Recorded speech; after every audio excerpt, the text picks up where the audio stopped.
Hello one, hello all, it is the gothiest ghost of them all, Kespa in the flesh, and it's time for a review of SZA-SOS. SZA is a R&B singer, rapper, and songwriter. Yes. And this is her sophomore album. And her style differentiates from quite a few others, I should say. She definitely has more of like a raw, expressive, poetic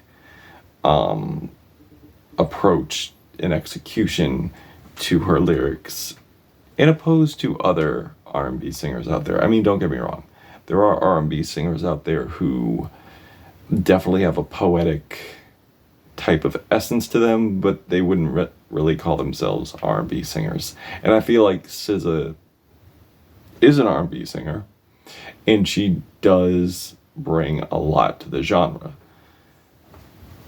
Like just that raw emotion, just that very bitter, vindictive, poetic nature to her that I just can't get enough of.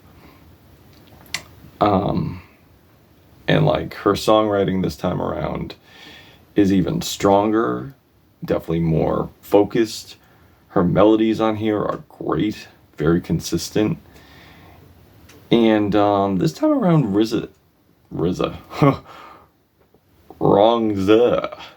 SZA is more guarded on here, definitely more ruthless on here too this time around. And the production on here is definitely more lush. This one is definitely more hurt. It's coming from a place of hurt, but we will get to that. Like her vocals on here, like she carries a lot of pride on here, a lot of charisma, a lot of passion.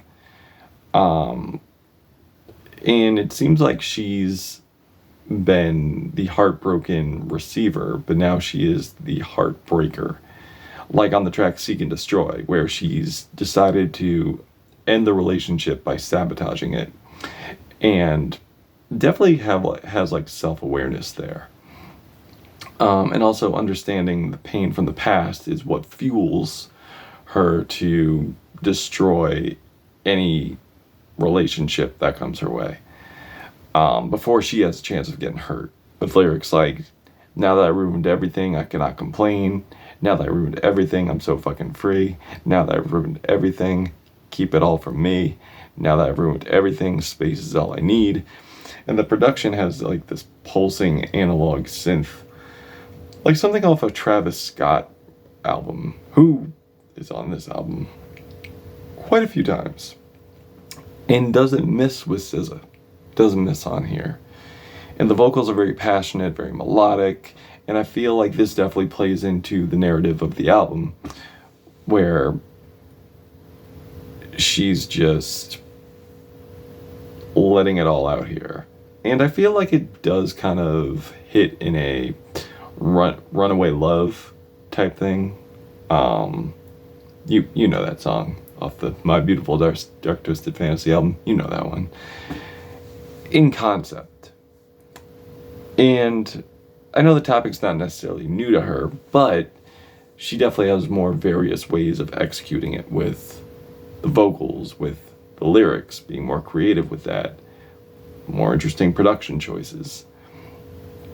And the way this album kicks off, like she delivers like this rap sung style, with these distorted ascending choir vocals, just claiming her spot, letting you know her defiance in the game. And it just shines through on here, which creates a great way to set off the album, especially like when it's been a while since she's dropped an album. Kill Bill, she's just struggling from the thought of like moving on from her last lover, and now she's found that he's dating another woman now, and she wants to move on, but she thinks she should move on. But she also wants to move him and his new lover 6 feet under.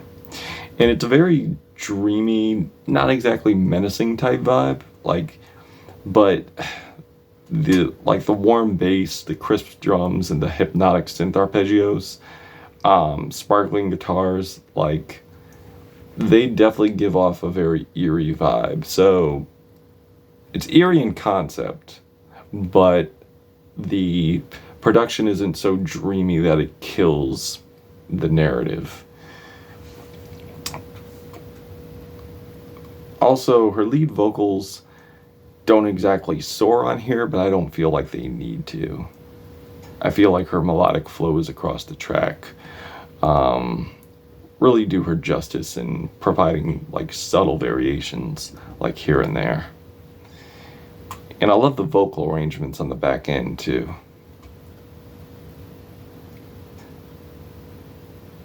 And as I said before, like, she definitely goes into different pockets here in terms of influence. Like, you could definitely hear a Travis Scott influence on some of these tracks. You could hear a little bit of Drake influence here and there, just a little bit.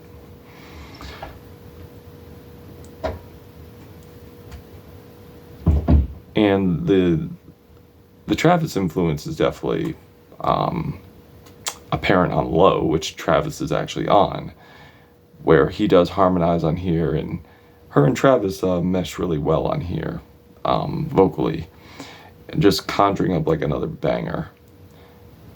And she's out here, but she needs her hoes to be confidential. That's pretty much the message here. And with the heartbreak she's been through, I can understand why. She's just living it up with no attachments and not wanting someone to fuck it up, so she can continue doing what she does. And there are moments on here where she definitely expresses how she struggles with self-love, like, let alone ability to love others. And that's definitely prominent on the track Blind. And so I feel like what she's doing here is kind of like a Drake thing, where she's just out here just being free, but having like a slightly toxic feel to it. But with the exception of being more creative, with the exception of having more clever lyrics, being consistently passionate, being consistently hard-hitting with artistic quality.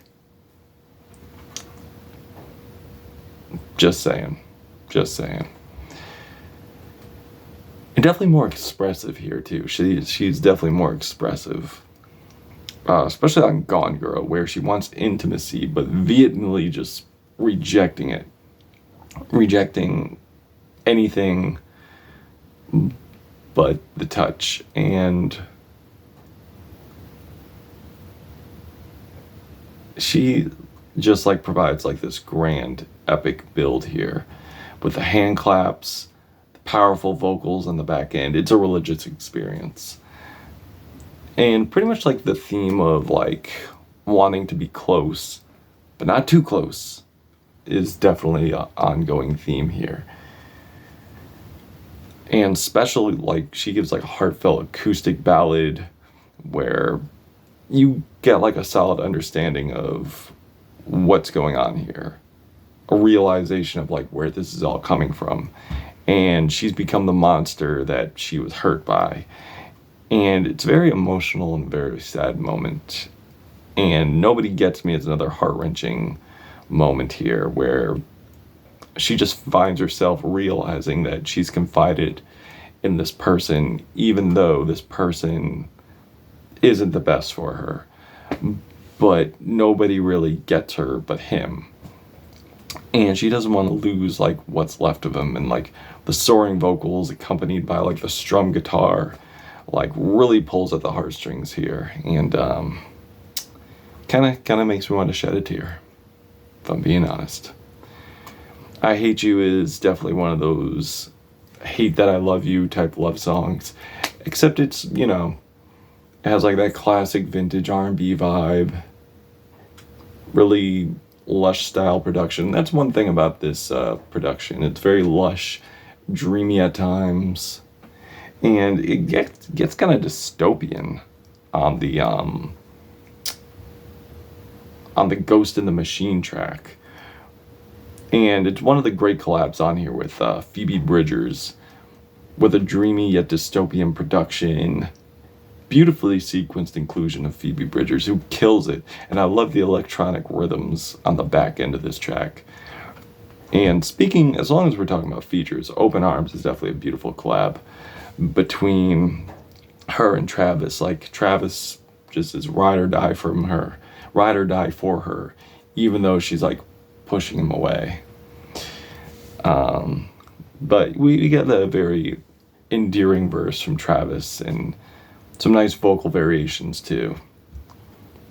And definitely a hard-hitting closer with ODB. Like, she comes through with a lot of fire, a lot of passion, a lot of swag on this, and just absolutely kills it.